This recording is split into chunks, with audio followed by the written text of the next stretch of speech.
Bismillahirrahmanirrahim. Elhamdülillah. Allah Taalama esepsiz şükürler bolsun, çeksiz maqtoolor bolsun.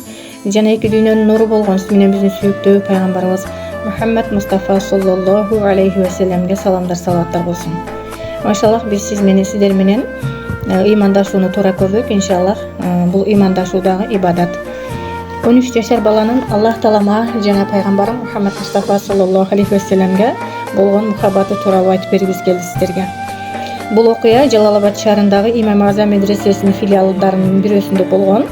Биз ата-энелердин чогулушуна барганда устаз сүйлөй албай ыйлайт. Бизге келген балдардан 13 жашар бала бар. Ал окуганына 2 ай болду. 2 айдын ичинде бир жолу да сыртка чыгып ойногон жок. Мен ойлодум оорукчан болсо керек деп. 2 айлык лагерь бүткөндө акыр кетер күнү сурадым. Балакайым, мен кайсыл жериң ооруйт деп. Бала айтты, эч жерим оорубайт устазым деп. Эмне үчүн келгенден бери ойнободуң деп сурасам, устазым, мен 13 жаш убактымды оюн менен өткөрдүм. Эми мен 13 жылдык ибадатыма кантип Аллахтын алдында жооп берем деп ойлоном. Ошол мени ойлонтот. Менин бейиш таманы алдында болгон энекем мага пайгамбарыбыз саллаллаху алейхи ва саллям уйкудан намаз жакшы деген сыяктуу оюндан ибадат жакшы балам, Куран жакшы дейт болчу. Мен калган өмүрүмдү ибадат менен, илим алуу менен өткөрөм деп ниет кылдым устазым. Менин энекем Аллахтын улуу зат, жамалы сулуу зат экендигин айтканда жүрөгүм рахат алып, ушунчалык тынчтанат болчумун. Берекелүү энем пайгамбарыбыздын адеп ахлагын, кооз мүнөзүн, жумшактыгын, сылыктыгын, мээримдүү жан экендигин айтканда, ошол замат мен пайгамбарыбыз Мухаммад Мустафа саллаллаху алейхи ва салламга жетким келет болчу. Ойногондо футбол тээп досторумду түртүп жүрөгүн оорутуп коёмбу деп корком. Ар бир убактымды ла илаха иллаллах Мухаммад расулуллах жана Аллахумма солли аля сайидина Мухаммад менен өткөргүм келет. Аллахымдан сурадым, устазым, я Раббым, мени жараткан Аллах Таалам, мага жеңил жана адал ырыскы бере көр. Ырыскы табам деп убактымды дүйнө менен өткөрүп жибербейин деп сурайм. Менин энем такыба аял. 1 жылда 12 ай болсо 3 айын орозо менен, калган айын Куран ибадат менен өткөрөт.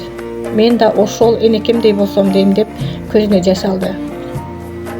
Мен 8 жыл медреседе окуп, 3 жыл сабак берип, ушул бала түшүнгөн нерсени түшүнбөгөн экенмин деп уйлады устаз. Эми биз өзүбүздү көрөлү. 60 жыл, 40 жыл, 50 жыл, 35 жыл деги койчу канчалык өмүр жашаган болсок, ошол өмүрүбүздө биз канчалык ойлондук акырет жашоосун. 13 жашар балачалык ойлондукпу ушул нерселерди? Оба ойлондук, бирок ойлонсок дагы аз ойлондук. Аттен 40 жыл, 50 жыл, 60 жыл убактыбыз өттү. Булардын баары өкүнүч болбосун деп бүгүндөн баштап ибадатка бекем бололу. Намазды өз убагында окуйлу. Ибадат, Куран ибадат кылалы иншаллах. Зикир кылуу ибадат, жакшы сүйлөп жылмаюу ибадат, Куран окуу ибадат, намазды өз убагында окуу ибадат. Жана сиз менен биз жакшы сүйлөп жылмайып, мээримдүү болуп, күлүп жүрүү дагы ибадат. Бирөөгө жардам берүү дагы ибадат. Өзүбүзгө бирөөгө каалаган жакшылыкты каалайлы. Ушул амалдарды аткарып Аллахка жакындайлы. Бейишибизди куралы бир тууганым. Пайгамбарыбыз Мухаммад Мустафа саллаллаху алейхи ва салламга махаббат кылалы. Анткени ким кимди жакшы көргөн болсо, кыямат күнү ошол менен бирге болот деген пайгамбарыбыздын убадасы бар иншаллах. Сиз менен биз пайгамбарыбызды жакшы көрө турган болсок, дайым салават айтып жүрө турган болсок, дайым биз пайгамбарыбызды эмне кылабыз? Алдыбызга жол башчыбыз катары тута турган болсок, иншаллах, кыямат күнү пайгамбарыбыз менен чогуу бейишинде чогуу кылат менен жараткан Аллах Таалам иншаллах. Ассаламу алейкум ва рахматуллахи ва баракатух.